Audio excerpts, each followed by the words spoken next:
Hey guys, welcome back. Tisha here, back with another Bridgerton Season 3 review. My apologies for my tardiness. I've been so busy. I told you all these Bridgerton reviews take me a little bit longer to write because I'm a little bit more detailed in some of the interactions. But here I am, and I'm not going to make you guys wait till Thursday. I'm just going to go ahead and release this once it's done uploading. We begin this I said scene. Scene works. We begin this with commotion at the Featherington house. Lady Featherington has called both of her daughters over because there is a surprise. There is a shock. Penelope has a caller. Lord Doubling has arrived and he's brought Penelope a plant. He says that he brought her this plant so that she might continue to enjoy nature from her windowsill. Keep this in mind because he's noticed that every time that he approaches that she is in said windowsill. This comment will come into play later on. The sisters are in the hallway talking with their mom about why he would even bother coming to see her, because who would possibly want to see Penelope? They even go as far as joking about it, saying that it's probably because she blackmailed him or because Colleton, being a Bridgerton, was helping her. So now her mother feels like she is obligated to help her as well, but she sucks at it. I hate how they treat Penelope because they act like no one in this circle would want her, when my opinion is that she's one of the better looking sisters. She looks better than the both of them. So I don't understand why they're so opinionated about her. They enter the room, thank him for coming to see her, and he's like, you don't have to thank me for coming to see her. We then go to Lady Featherington making a reference about how Penelope normally spends all her time at the windowsill reading, and because of his arrival, she's not there. Yet another reference to the windowsill, right? So Lord Doubling asks if there's a particular reason why that she sits there at that window, and she says, I suppose I just mostly enjoy the view, but I've grown rather tired of it, and I'm very glad to be here with you. Tired of it or tired of Mr. Bridgerton? Back at the Bridgerton house, they're expecting Marquise Samadani. No, is that how you say his name? Samadani? I forgot. The guy with the S name. He's there to call on Francesca. They're waiting for him to call on Francesca. And we see Lady Bridgerton upstairs asking Colin if he's going to join them in the calling room. And he passes on coming down. She asks, was there something else that you wanted to talk to me about regarding love and friendship? Because we know they had that whole conversation at the last ball, and she can tell that something is off with her child. He tells her no, it was just a question out of, concern for Francesca. He just wants the best for his sister. And then we hear our narrator. Dearest, gentle reader, a question. What is the primary force that guides us along our paths? A man arrives at the widow Lady Arnold's house. He is there to call on her. This is when we realize that man is Benedict. He wants Lady Arnold. She very quickly lets him know that she doesn't wish to be called on. As she told him at the ball, she, unlike these other women, is not rushing to become married because she's already been there and she's already done that. Is it our minds or our hearts? This is where we see Benedict and Lady Arnold in her bedroom, and they are seriously making out. We arrive at Lady Danbury's, and she's still giving her brother the cold shoulder. I do not understand why she's so upset with her brother, but she is. She wants to know why he is back in London.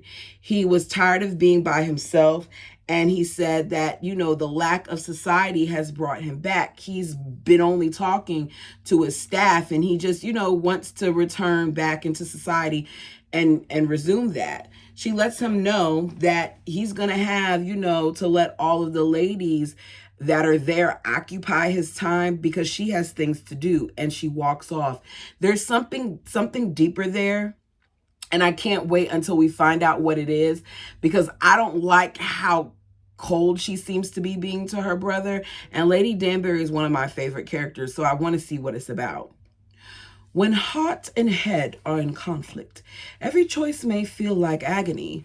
One person in whom thought and feeling are united is Her Majesty, Queen Charlotte. This is where we see the Queen, and she is reading Whistledown, looking extremely pleased with herself. After their meeting at the Hawkins ball, it seems the Queen Sparkler, Ms. Francesca Bridgerton, may indeed be poised to become the new Marquise Samadani. We see Broomsley standing behind with all the other people who wait on, her. And he's like, she lavishes you with praise, Your Majesty. She says, you can read that from all the way back there. He says, with much practice, anything is possible.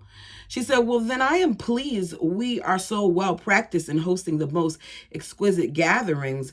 We shall arrange one promptly, a celebration of our good standing, which means the Queen is excited because for once, she doesn't have Whistledown coming down at her neck. He says, a chance perhaps to secure our match for Ms. Francesca. She looks at him because she's realizing that he's clocked her, and she says, step another pace backwards. You read me too well. I said, okay, Queen, I see it. Back to Lady Whistledown. Of course, whatever maketh our collective hearts swell may yet make them break. The season is still early and oft has a mind of its own. So we're back at the Bridgerton's house where they are waiting on Lord Samadani. It's announced that there is a caller, and Lady Bridgerton can't contain herself. She's like, yes, because she's so excited to see Lord Samadani. The caller walks in, and as soon as he walks in, we know that it's not Lord Samadani, but Hyacinth doesn't. So she says, welcome, Lord Samadani. We've prepared this and this. And Lady Bridgerton says, that is not Lord Samadani. But I can't tell whether she's bothered, whether she's perplexed, whether she's concerned. Either way, she's noticing this isn't who it's supposed to be. He's there to see one of her daughters, but he doesn't know her name. And Lady Danbury asks him if he's there to see her daughter, Francesca. And Francesca walks over smiling, and he says, Miss Francesca, John Sterling, Earl of Kilmartin. It's a pleasure to meet you. So this is their first time formally introducing themselves to one another and finding out who each other is. She lets her mother know that they met briefly at the ball, but they didn't get a chance, to make pleasantries. I promise y'all I could talk sometimes. He says, may I join, you for a moment? They go to another area of the room and they sit right next to each other. They look at one another, they smile, and then they say absolutely nothing to one another while taking turns looking straight ahead, and then he may look at her, or he's looking straight ahead and she may look at him. Her family is baffled because how could they possibly be enjoying themselves when no words are being spoken? But it works for them because the both of them like the calm.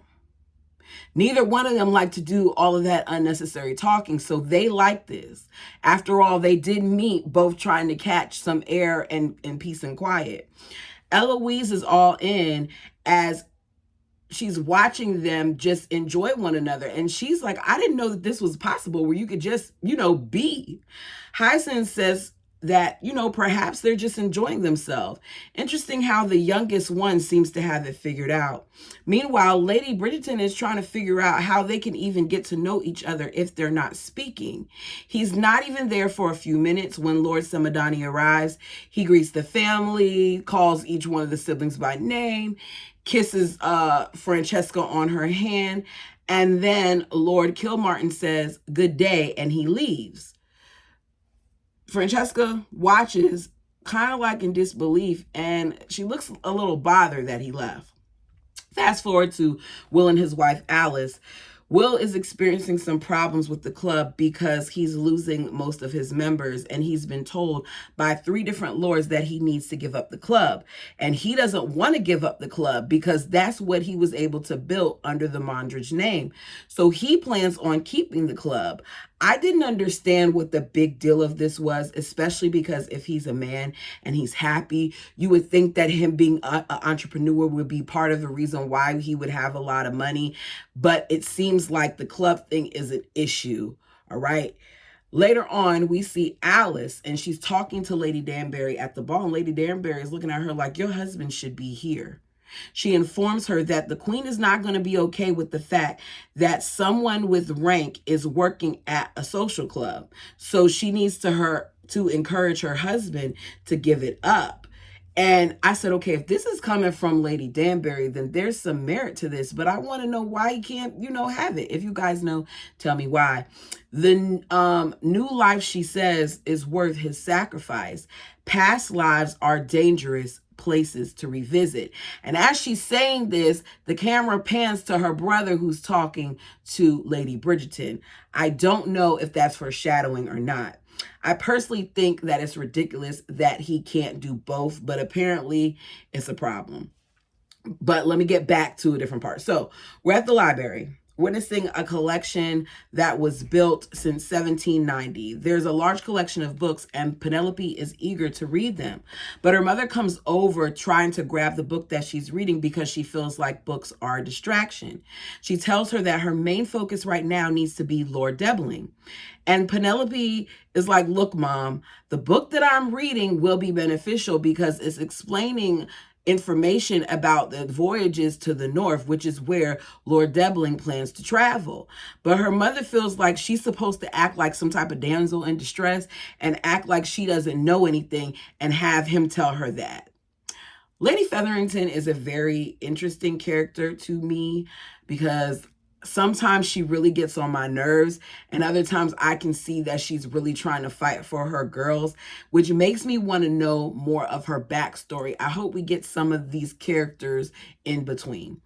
The Bridgertons arrive. Colin is watching on as he's with guys, but he keeps on being distracted by Penelope because he's watching her every move as she's talking to Lord Debling. Eloise speaks in the corner with Cressida. We find out that Cressida is struggling because her father wants to marry her off to an old man. I'm not going to go too much on Cressida's thing because later on, Eloise goes to visit. Her father's like, I want you to stop hanging out with that girl. But she decides that she's still going to hang out with her because Eloise is the first person that's ever befriended her and visited her and actually cared about her.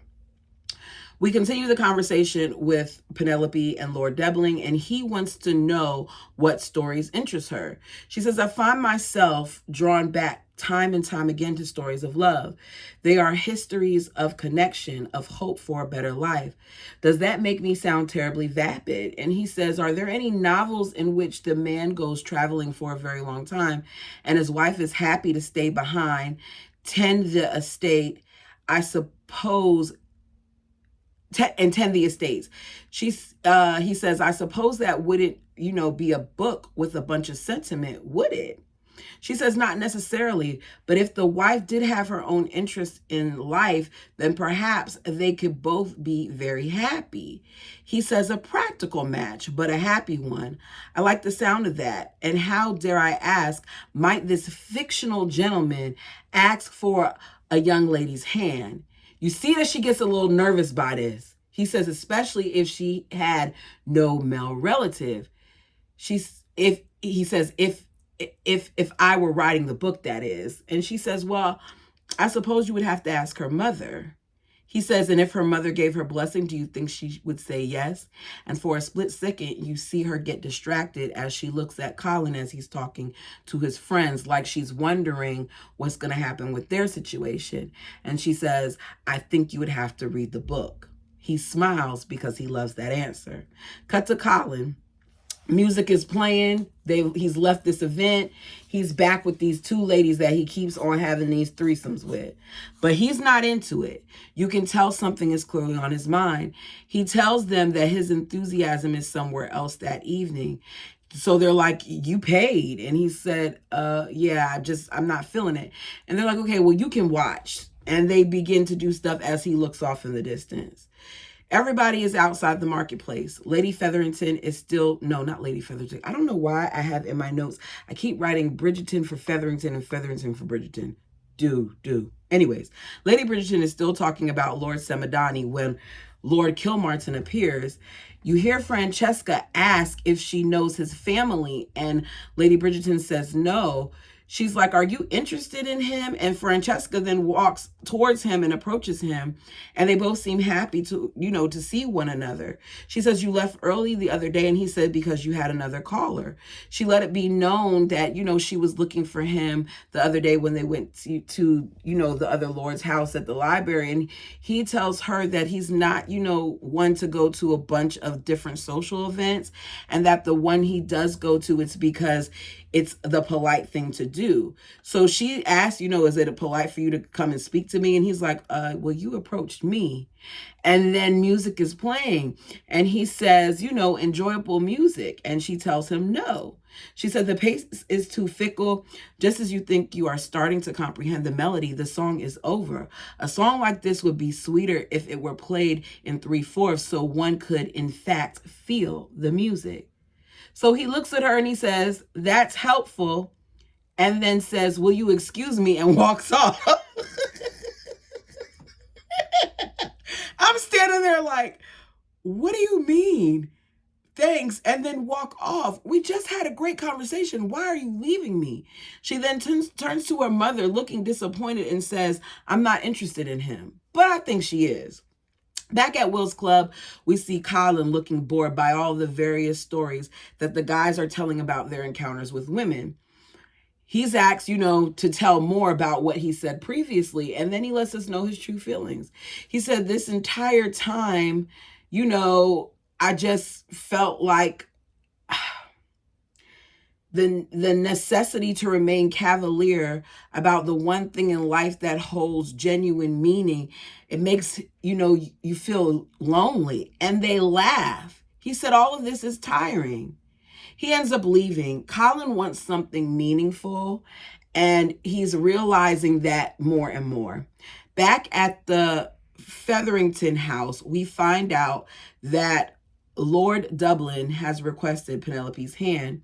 Her mother, of course, says yes, and then starts to talk about all the things that Lord Dublin has that Penelope will be in charge of running since he's going to be gone, and how being with him is going to help influence their family and allow their family to have influence. It's all about how this benefits her. She knows her daughter wants love, but she doesn't care about any of that. She just wants her daughter to have stability. She tells her, you spent all your money on this new look. Don't be greedy. Be happy with what you got. Don't tell me you're holding out for love. I knew I shouldn't have let you read those books. She says, love is make-believe. It is only in your storybooks. Do you know what is romantic? Security. Be smart, Penelope. And if you will not be, then I will be for you. These mothers are prying in so many ways in their children's lives, but Lady Featherington is much more deliberate in what she does, where you see that the other moms kind of like maneuver like they're playing chess. At the Bridgertons, everybody is about to leave for the next event, and Colin lets her know, his mom, that he's not going to go. And we get a very telling scene with Lady Bridgerton and Colin. She says, you have always been one of my most sensitive children, always aware of what others need, always trying to be helpful or offer a joke to lighten the mood. You so rarely put yourself first. I am proud of your sensitivity, but living to please others, I imagine it can be weary at times, painful perhaps. So I do not blame you for putting on armor lately. Meaning she sees that something is different about her child. He's not as lovable, not as caring as he normally is. She says, but you must be careful that the armor does not rust and set, so that you might never be able to take it off. Meaning, don't keep putting up this facade. Be you. He tells her, that he drank too much, and that's what the problem is. He's going up the stairs, walking away, and she tells him, it's only a shame that you might miss the fruits of your labor. I hear Penelope may be getting a proposal tonight. Lady Featherington will not stop telling anyone who will listen. She knows what she's doing when she's saying this, because she's making her son think the same way she made him think at the last ball. He says, tonight? That's rather quick. She says, likely because of your help. I do hope you feel better. Lady Bridgerton sees her children for who they really are. I think she knows that something more is going on, but you all tell me down below what you think. So we're at the ball. The queen has set up what she is calling a love play with a shirtless man that seems to be the topic of conversation, hoping that will inspire her lovers for tonight. Lord Samadani is watching Francesca as she's watching this play, or dance, I would call it. And Francesca is watching Lord Kilmartin as he's watching it.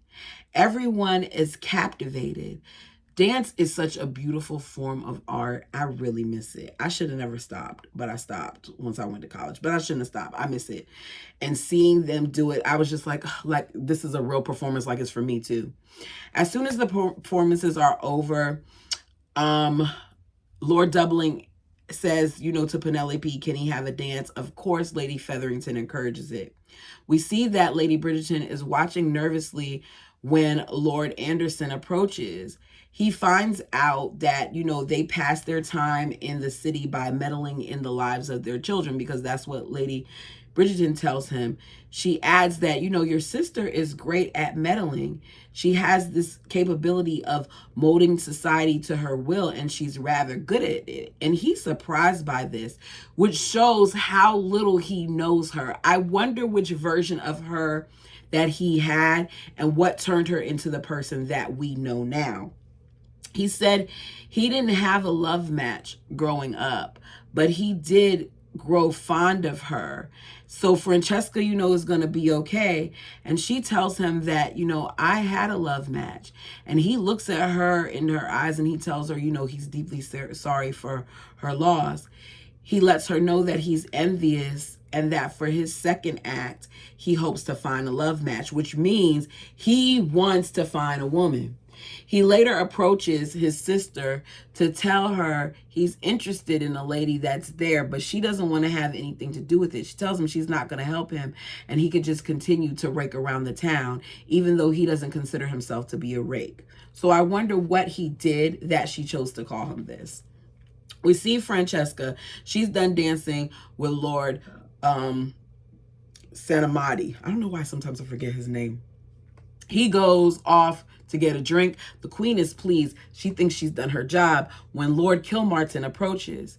She tells him that she's thirsty and she doesn't feel like talking. And he says, isn't that our preferred form of communication? And he smiles, but she does not smile. She looks like she has attitude. He says, you must forgive me for rushing off abruptly the last time we met. It's only that I wanted to get you this. And he hands her a piece of rolled up paper. He says, I am not a man of many words. And the words I do have, I am afraid they are not very good. But I do believe in the power of a gesture. She smiles at Lord Kilmartin. And then Lord Samadani arrives and he has the lemonade. And she says, I hope you don't mind, but I'm ready to go. She says goodbye, Lord Samadani. Goodbye, Lord Kilmartin. And she rushes home. The queen is looking like, what just happened? He's standing there alone with lemonade while my sparkle is gone. We see Colin at home. He is flooded with all types of interactions that he had with him and Penelope, and their moments where they looked in each other's eyes or they touched one another's hands, and he leaves. We later see that he arrives at the ball. The guys are outside. They try to tell him, like, look, it's a dud. You're late, but you didn't miss anything. We're going to go, to the other social club, not Mondridge's. And he's like, I'm going inside. He goes inside anyway. Lord Doubling and Penelope are dancing, but something seems off with her and he notices it. She's trying to confirm if she were to marry him, if it would turn into a love match. And he tells her he doesn't know because his main focus is his work. Colin sees them dancing and Colin interrupts. Understand that in this time period, that is disrespectful. It's something that you're not supposed to do. And to my surprise, Lord Dublin allows him to do it. Penelope is pissed because she knows that this could cause her to lose her chance with not only having him, but any husband whatsoever, especially if Colin continues to interrupt like this. He tells her that she can't marry Lord Dublin, that he's leaving for 3 years. And she says, I understand that it's going to take him a year alone just to get where he's going. She tells him that she's accepting the proposal. Meanwhile, we see Cressida, who was talking to Eloise, who can't get to Lord Dublin fast enough to dance with him. She tells him he's much too handsome for social ruin because of what happened with that interruption of the dance. While she's dancing with him, she then tells him something major. Cressida tells him about Penelope and Colin and how they're the oldest of friends and how they have been ever since they moved across the street from the Bridgertons, and that she feels like there's always been something with those two. He ends up, dances over, thanks her, walks off. She chases behind him. He says, Lord Dublin does, why is it that you sit at your drawing room window so often? All week I've watched you search for someone. I thought you might have had a falling out with Mr. Bridgerton, but now I suspect you may have been searching for him for a different reason. She says, I can assure you, Colin Bridgerton would never ever have feelings for me. It's laughable to think as much. We are friends, nothing more. I cannot believe how easily Penelope dismisses her role, but I get it. When you've been wanting someone for so long and having a crush on them for so long, and they haven't been paying you any attention, of course you would think that it's laughable. He says, would you like it to be more? Her face tells everything that he needs to know, but her words do too. She says, I do not. That is not even a possibility. He says, I did not ask if it was a possibility. I asked if you would like it to be. Miss Featherington, with the amount of time that I will be gone, it is essential that I make a match with someone whose affections are not already engaged somewhere else. Meaning, I can't have you be my wife and not know whether or not you're going to be faithful to me, because you could be my wife and still be doing other things with other people. I have to be able to trust you.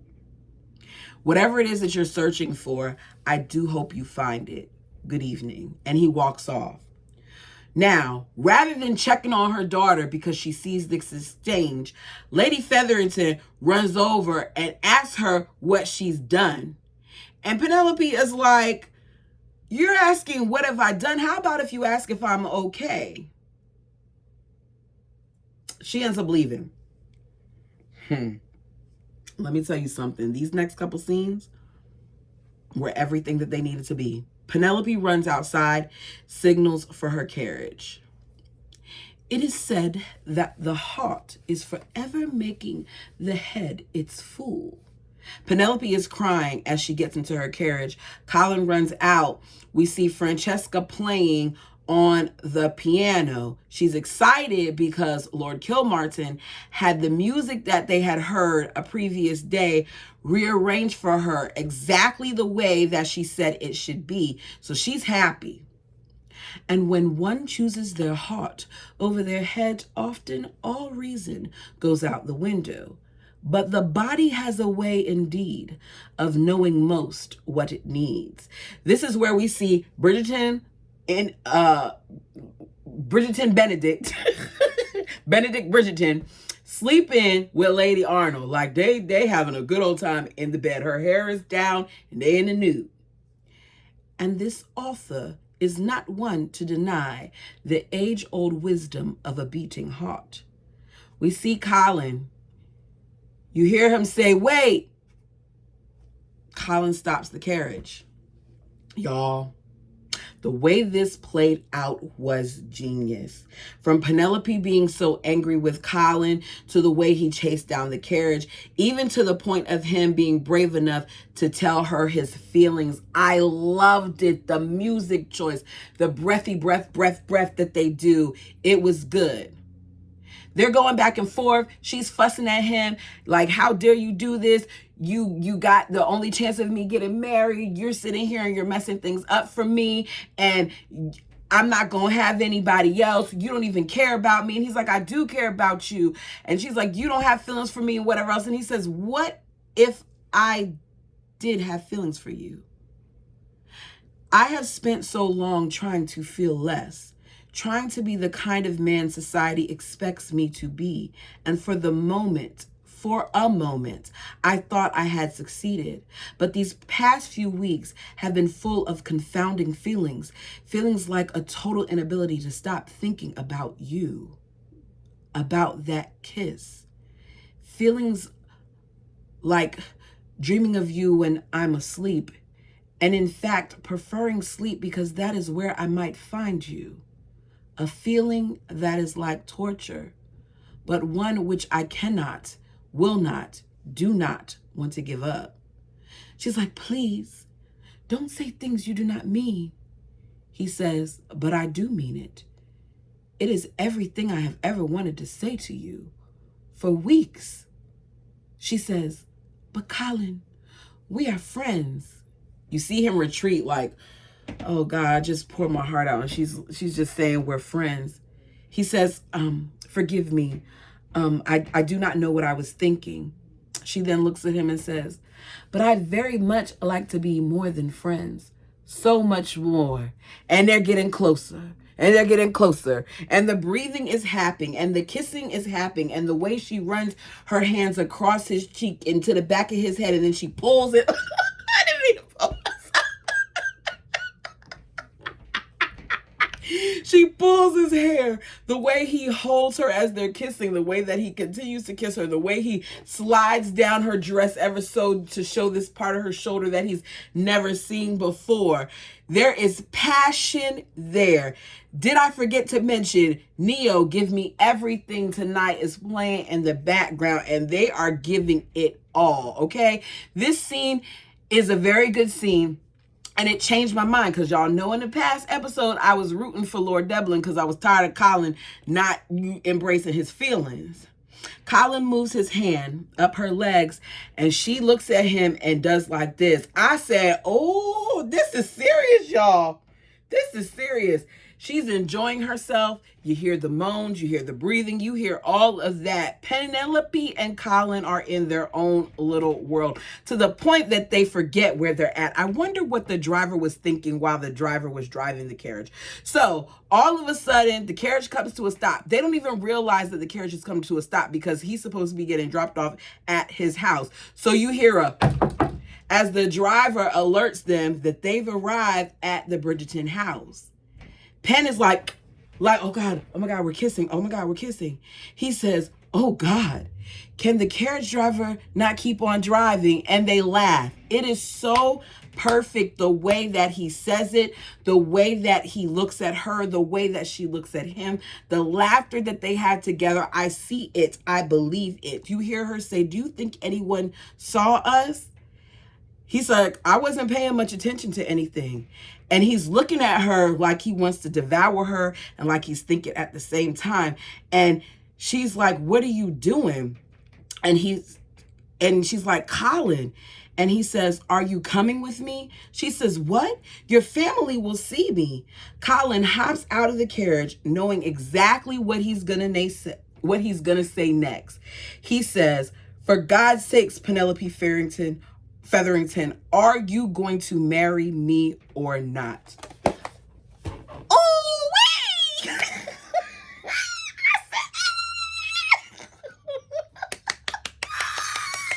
I didn't know it was going to happen this soon. Yes, yes, yes, yes. I was so excited. Hercules, Hercules. You all tell me down below what you thought of this episode. Until next time.